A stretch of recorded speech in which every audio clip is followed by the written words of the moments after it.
Team India మాజీ సారథి Mahindra Singh ధోనీకి captain cool అనే బిరుదు ఉంది. మైదానంలో పరిస్థితులతో సంబంధం లేకుండా చాలా ప్రశాంతంగా ఉంటూ నిర్ణయాలు తీసుకోవటంలో ధోనీ దిట్ట. ఎలాంటి పరిస్థితుల్లోనూ ధోనీ తన భావోద్వేగాలను బయటపెట్టడు. గెలిచినా ఓడినా సంయమనంతో ఉంటాడు. దాంతోనే ధోనీని అందరూ మిస్టర్ కూల్ అని పిలుస్తుంటారు. అయితే మైదానంలో ధోనీ ఆగ్రహానికి గురైన సందర్భాలు చాలా అరుదు.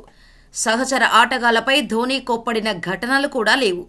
తన సుదీర్ఘ కెరీర్లో ధోనీ రెండు సార్లు అంపైర్లతో వాగ్వాదానికి దిగాడు. ఇంతకు మించి అతను ఆగ్రహానికి గురైన సంఘటనలు లేవు. ఈ తరహా శైలితోనే ధోనీ టీమిండియాకు 3 ఐసీసీ టైటిల్స్ అందించాడు. ఐపీఎల్లోనూ చెన్నై సూపర్ కింగ్స్కు ధోనీ సారథిగా 5 టైటిల్స్ అందించాడు.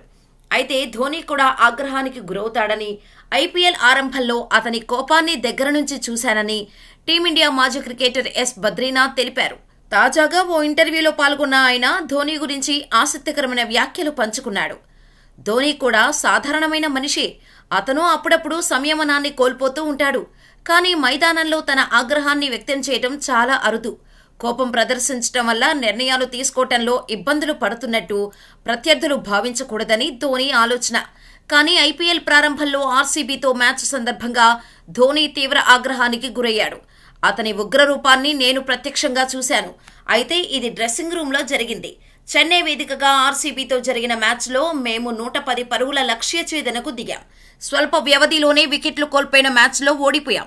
అనిల్ కుంబ్లే బౌలింగ్లో షాట్ ఆడబోయి ఎల్బీగా పెవిలియన్ చేరాను. డ్రెస్సింగ్ రూమ్ పక్కనే నిల్చొని ఉన్నా. అప్పుడు ధోనీ వస్తున్నాడు. అక్కడ ఉన్న ఓ చిన్న వాటర్ బాటిల్ను పట్టరాని కోపంతో తన్నేశాడు. ఆ సమయంలో కనీసం అతని కళ్లల్లోకి చూసేందుకు కూడా నేను భయపడ్డాను అని బద్రీనాథ్ చెప్పుకొచ్చాడు.